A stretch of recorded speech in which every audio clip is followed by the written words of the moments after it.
महाराष्ट्रातील घडामोडींसाठी स्वानंद न्यूजला सबस्क्राइब करा आणि बेल आयकॉनवर क्लिक करा. Neeraj Vinod बुरानी's Spacecraft Interiors. Your space, our craft. Experienced and professional team. No hidden charges. Luxurious designs. Spacecraft Interiors. Your space, our craft. Ulhasnagar शहरात ध्वनी प्रदूषण, बिना परवाना बॅनर्स, वृक्षतोड आणि अनधिकृत बांधकामे अशा कित्येक बाबींमध्ये न्यायालयाच्या आदेशाचे उल्लंघन होत आहे. मनपा प्रशासनाकडे याबाबत तक्रार करूनही कारवाई होत नसल्याचा आरोप करीत सामाजिक कार्यकर्त्या सरिता खानचंदानी यांनी मनपा मुख्यालयासमोर बेमुदत उपोषण सुरू केले आहे. उल्हासनगर शहरात सध्या मोठ्या प्रमाणात अनधिकृत बांधकामे होत आहेत. अनेक ठिकाणी बेकायदेशीररित्या बॅनर्स लावून शहर विद्रूप केले जात आहे. निकृष्ट दर्जाचे सिमेंटचे रस्ते बनवण्यात येत आहेत. ही कामे कोणता ठेकेदार करतो, किती खर्च करण्यात येतो, मुदत किती याबाबत माहिती बेकायदेशीररित्या वृक्षांची कत्तल केली जात आहे. न्यायालयाने या संदर्भात आदेश देऊनही आदेशांचे उल्लंघन केले जात आहे. न्यायालयाच्या आदेशाची अंमलबजावणी करण्यात यावी अशा सूचना मी वारंवार देऊनही त्यावर मनपा प्रशासन कारवाई करीत नाही असा आरोप सरिता खानचंदानी यांनी केला आहे.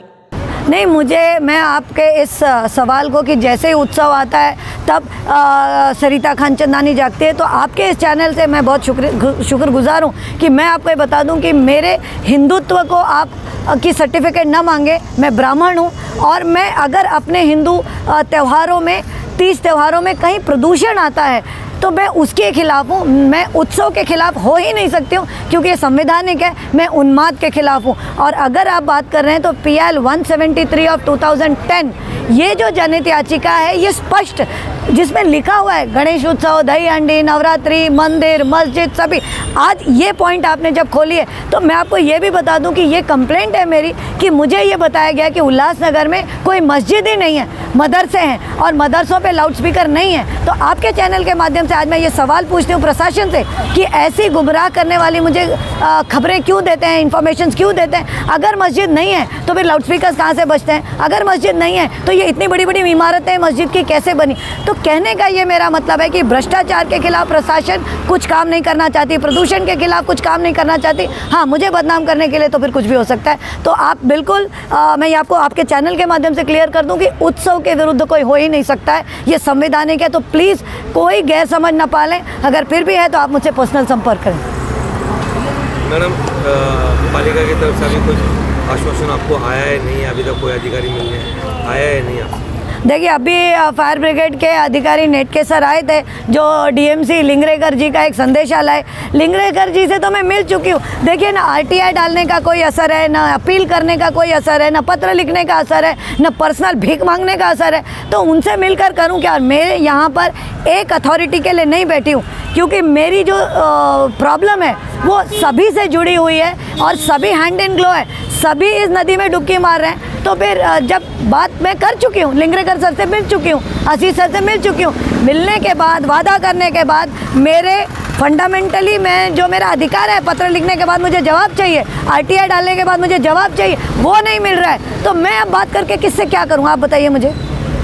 महाराष्ट्र के मुख्यमंत्री है, वो कहते हैं ये सामान्य जनता का सरकार है जो अभी सरकार बनी है. तो सामान्य जनता की नहीं सुनती. तो सामान्य जनता की अगर सरकार है तो सबसे सामान्य महिला तो मैं हूँ.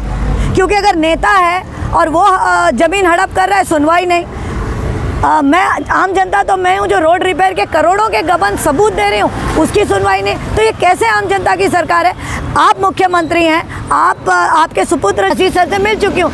मिलने के बाद, वादा करने के बाद मेरे फंडामेंटली मैं जो मेरा अधिकार है, पत्र लिखने के बाद मुझे जवाब चाहिए, RTI डालने के बाद मुझे जवाब चाहिए, वो नहीं मिल रहा है. तो मैं अब बात करके किससे क्या करूँ, आप बताइए मुझे.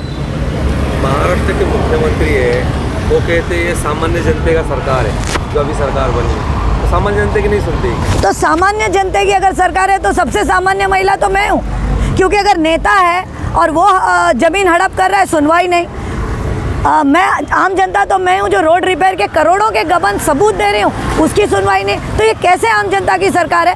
आप मुख्यमंत्री हैं, आपके सुपुत्र जो MP हैं वो थाना, जिला और हर महानगर पालिकाओं में वो पर्यावरण कमेटी के मेंबर हैं। तो पर्यावरण बचाने के आपको काम करने चाहिए थे कि पर्यावरण में प्रदूषण बढ़ा दिया आपने। तो मुझे नहीं लगता है कि ये सिर्फ कहा सुनी बातें कि आम जनता की सरकार है। आज आम जनता, एक महिला इस ज़मीन पर धरना दे के भीख मांगने बैठी है कि मुझे न्याय दो और मुझे इस शहर से प्रदूषण खत्म करें और जो भी कायदे कानून है उनका पालन करें। देखिए, कुछ समय पहले माननीय मुख्यमंत्री श्री एकनाथ शिंदे जी ने एक ऐसा कंफ्यूजिंग स्टेटमेंट दिया है कि आने वाले उत्सव जो है वो निर्बंध मुक्त होंगे। निर्बंध मुक्त में उन्होंने सीपीसीबी की जो सबसे बड़ी गाइडलाइन प्रदूषण करने वाली प्लास्टर ऑफ पेरिस की मूर्तियों को ऊपर से बैन हटा लिया और बड़ी बड़ी मूर्तियां सब जगह आ रही हैं।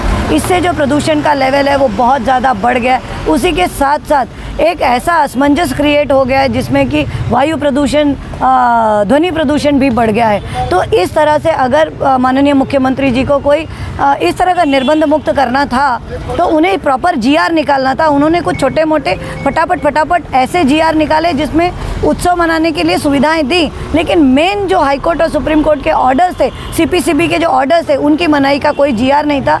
लेकिन मुझे ये ऑब्जेक्शन है कि उन्होंने अभी तक हमारे धोखादायक बिल्डिंग के भी जीआर नहीं दिए। यानी जहाँ ज़रूरत है वहाँ जीआर नहीं निकल रहे हैं और जहाँ नहीं है वहाँ इस तरह का कन्फ्यूजन क्रिएट कर प्रदूषण बढ़ाया जा रहा है।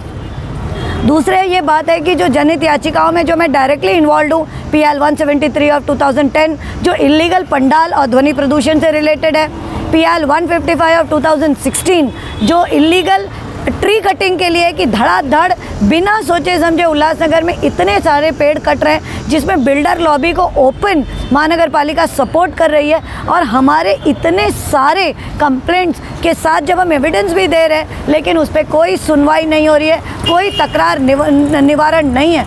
इलीगल बैनर्स पे जो मुझे लगता है निर्बंध मुक्त किया है तो उसमें मुझे तो सिर्फ MP साहब का, उनके सुपुत्र जी का और खुद माननीय मुख्यमंत्री जी के बैनर पूरे शहर, पूरे महाराष्ट्र में दिख रहे हैं। तो कहीं ना कहीं दुख ये हो रहा है कि इस तरह से आपने जो प्रदूषण को बढ़ाने का बढ़ावा दिया है, जो कन्फ्यूजन आपने बढ़ाया, लेकिन मेन मुद्दे हमारे शहर के वो पीछे छूट गए, जिसमें खड्डों की बात है। आज करीबन 6 से 8 महीने हो गए और एक बहुत ही लंबी रिसर्च करके करोड़ों के घपले मैंने रोड रिपेयर्स के उजागर किए, लेकिन स्थिति जस की तस और कहीं कोई एक्शन अधिकारियों पर, कॉन्ट्रैक्टर्स पे नहीं हुआ है। उसी के साथ साथ एक बहुत ही ज्वलनशील मुद्दा है कि नेता जो है सरकारी ज़मीन धड़ाधड़ हड़प करते जा रहे हैं और उसे मन मर्जी एक जागीर समझकर उसे अपने सुख सुविधाओं के लिए यूज़ कर रहे हैं। उसके ऊपर भी कंप्लेंट करने के बाद, एविडेंस देने के बाद भी कोई एक्शन नहीं। तो आखिर एक आम जनता से बड़े बड़े भाषण देने के लिए कहा जाता है कि आप दक्ष बने, जागरूक बने, देश की सेवा करें, प्रदूषण को कम करें, पर्यावरण को प्यार करें, यानी ये सब कहानी है। लेकिन जब आप कुपोषण पे बैठे हो, अपने महानगर पालिका के आयुक्त को पत्र दिया है और सोशल मीडिया पे एक चर्चा चालू हो जाती है। आकाश सहाने, स्वानंद मीडिया, उल्हासनगर। श्री पंचमुखी हनुमान ज्योतिषालय,